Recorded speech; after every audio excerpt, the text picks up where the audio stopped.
दोस्तों वर्षों पुराना इंतजार अब साकार होगा क्योंकि कोटा से दिल्ली मुंबई तक सीधी उड़ानें बढ़ सकेंगे और इससे लोगों का सफर आसान होगा।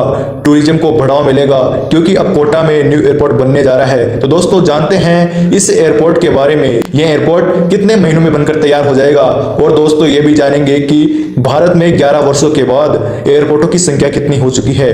पूरी डिटेल से इस वीडियो में हम एयरपोर्ट के बारे में जानेंगे। दोस्तों चंबल नदी के किनारे स्थित कोटा राजस्थान की औद्योगिक राजधानी के रूप में भी जाना जाता है क्योंकि यहाँ पर बाहर विदेश के लोग यहाँ पर पढ़ने के लिए आते हैं। दोस्तों कोटा में एक हवाई अड्डा है जो बहुत छोटे विमानों और केवल कुछ यात्रियों को संभाल सकता है, इसलिए कोटा बूंदी में ही एक नया ग्रीनफील्ड हवाई अड्डा बनाया जाएगा। इस हवाई अड्डे का निर्माण 1507 करोड़ रुपए की लागत से किया जाएगा।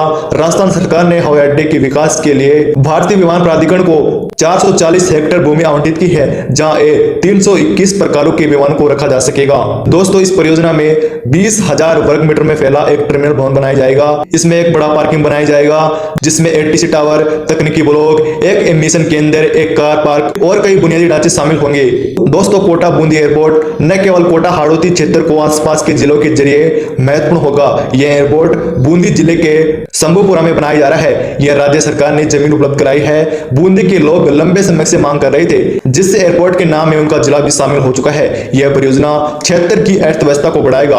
दोस्तों कोटा से महाराष्ट्र, गुजरात, राजस्थान और दिल्ली को जोड़ने वाले प्रमुख सड़क मार्ग स्थित है और एक प्रमुख शैक्षिक एवं औद्योगिक केंद्र के रूप में इससे विकास से नियमित वाणिज्य उड़ानों के साथ हवाई संपर्क की मांग के लिए एक संकेत के रूप में देखा जा रहा है। एयरपोर्ट से देश भर में पर्यटकों की संख्या बढ़ेगी, जिससे चंबल गार्डन से लेकर बूंदी की हवेलियां चमकेगी। राजस्थान की टूरिज्म को बूस्ट मिलेगा, जिससे राजस्थान की पर्यटन संख्या में काफी बढ़ोतरी देखी जाएगी, जिससे आर्थिक स्थिति मजबूत होगी। तो कुल मिलाकर दोस्तों कोटा एयरपोर्ट का टर्मिनल 20,000 वर्ग मीटर क्षेत्र में बनेगा, जिससे एक साथ 1,000 यात्रियों को संभालने की क्षमता होगी।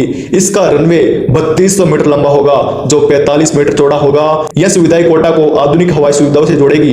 गाइस आपको बताया था कि पिछले 11 वर्षों के बाद भारत में हवाई अड्डों की संख्या में 74 से बढ़कर 2 गुनी हो चुकी है। मतलब यह संख्या बढ़कर 160 हो चुकी है। भारत में जो दुनिया का तीसरा बाजार है, जहां यात्रियों की संख्या 2014 में 16.8 करोड़ थी और अब यह संख्या बढ़कर इसी साल 41.2 करोड़ पहुंच गई है। मतलब दोस्तों भारत भी सबसे तेजी से बढ़ता हुआ प्रमुख विमान बाजार है और यह संख्या आगे और बढ़ती जा रही है। जैसे जैसे भारत में एयरपोर्टों की संख्या का विस्तार हो रहा है, वैसे वैसे भारत भी तेजी से विस्तार होता जा रहा है। यह एयरपोर्ट कोटा और हाड़ौती का दशकों पुराना सपना था, लेकिन यह सपना अब साकार हो चुका है। यह परियोजना कोटा के देश के बड़े शहरों से जोड़ेगी और स्थानीय व्यापार और पर्यटन को बढ़ावा देगी। कुल मिलाकर दोस्तों यह एयरपोर्ट 2 साल में खड़ा हो जाएगा, जिससे यह नया एयरपोर्ट निर्माण के दौरान हजारों को रोजगार मिलेगा, जिससे कोचिंग सिटी को नई पहचान मिलेगी। कोटा के व्यापारी जगत को बड़ा सहारा होकर देश भर से कारोबारियों का आना जाना बढ़ेगा, जिससे शहर की मार्केट को नया विस्तार मिलेगा। इस एयरपोर्ट पर सालाना 20 लाख यात्रियों की क्षमता होगी। मतलब दोस्तों यह हवाई अड्डा कोटा और आसपास के बूंदी, बारा और झालावाड़ जिलों को हवाई संपर्क के मामले में बेहतर होगा। कुल मिलाकर दोस्तों कोटा में ग्रीनफील्ड एयरपोर्ट का निर्माण 2027 तक पूरा हो जाएगा।